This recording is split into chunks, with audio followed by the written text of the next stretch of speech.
सन 1984 के आसपास सीतापुर उत्तर भारत के एक छोटे से कस्बे में एक चौराहा हुआ करता था। उस चौराहे के कोने पर एक छोटी सी दुकान थी, किरोड़ीमल वॉच कंपनी। दुकान के मालिक थे 55 वर्षीय किरोड़ीमल जी, जिन्हें पूरा मोहल्ला सम्मान से समय वाले बाबू कहता था। किरोड़ीमल जी का पहनावा उस दौर का क्लासिक था। सफ़ेद बुशर्ट, ढीली पैंट, आंखों पर मोटा चश्मा और जेब में हमेशा एक लाल रुमाल। उनकी दुकान में चारों तरफ दीवार घड़ियां टंगी थीं, जो टिक टिक की एक अजीब सी सुरीली धुन पैदा करती थीं।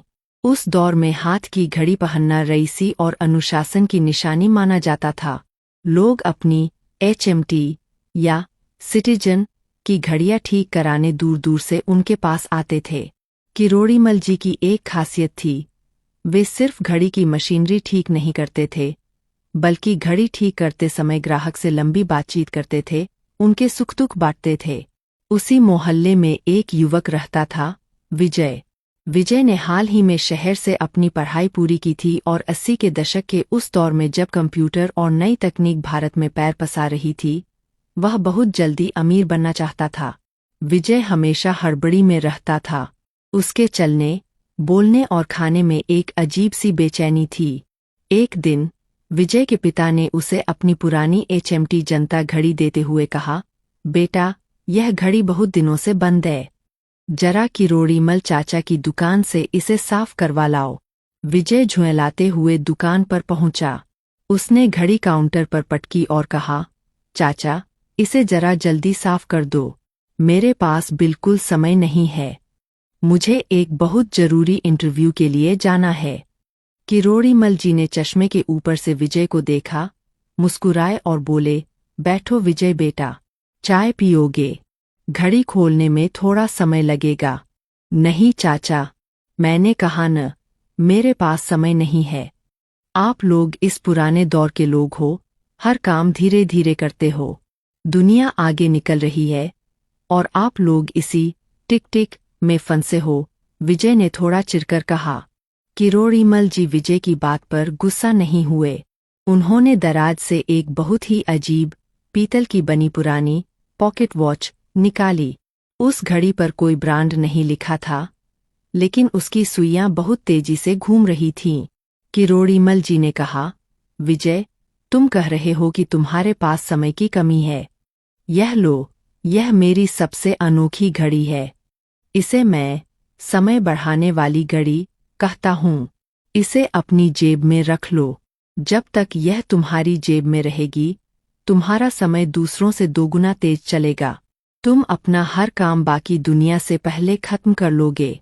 विजय को लगा कि बूढ़ा आदमी बहक गया है, लेकिन कौतूहलवश उसने वह घड़ी अपनी जेब में रख ली। उसने कहा, ठीक है चाचा, मैं इसे रख लेता हूँ।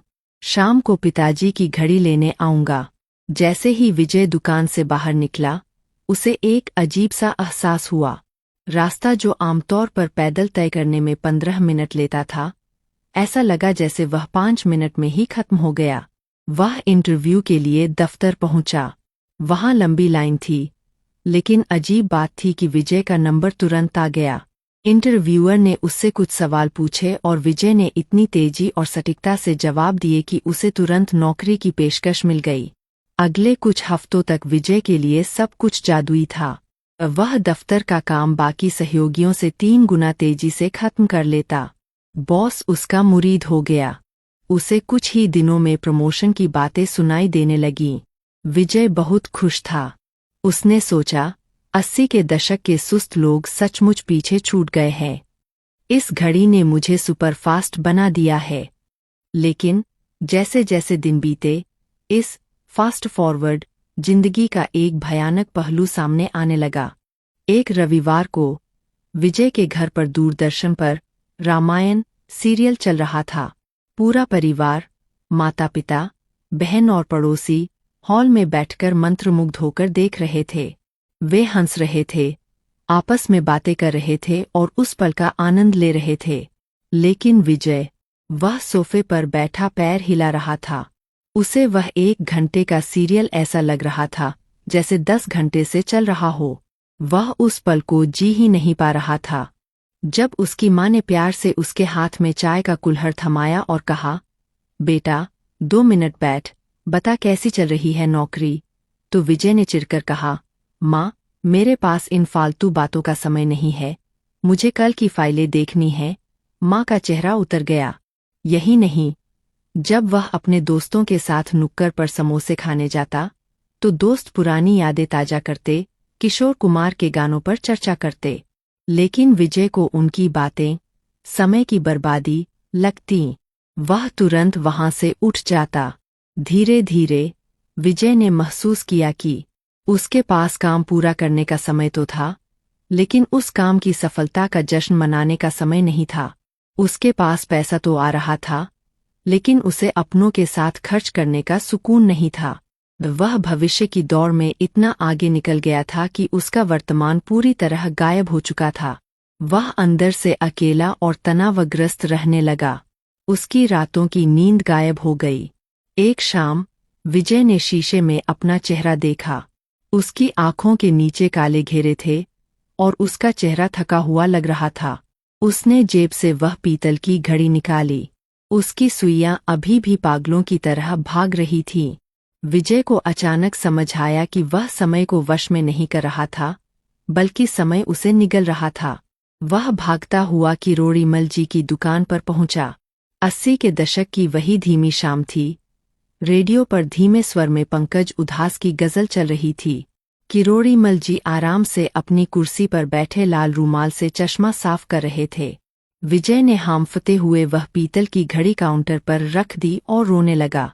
क्या हुआ बेटा, तुम तो बहुत तेज दौड़ रहे थे न? किरोड़ीमल जी ने शालीनता से पूछा।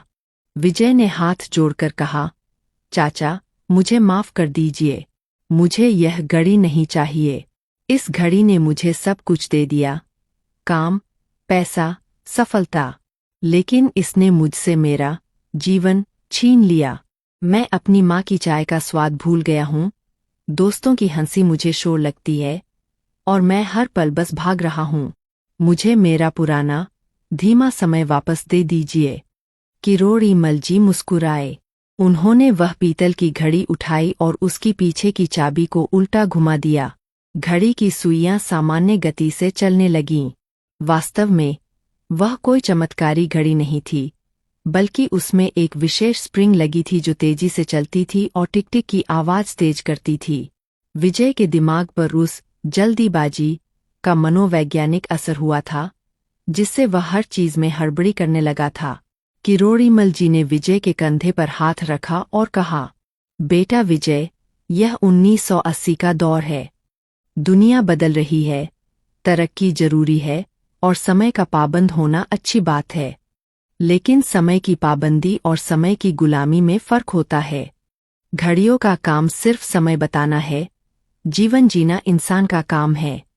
यदि तुम जीवन के हर पल को, हर रिश्ते को और हर छोटी खुशी को बिना जिए बस आगे भागते रहोगे, तो तुम जीतकर भी हार जाओगे।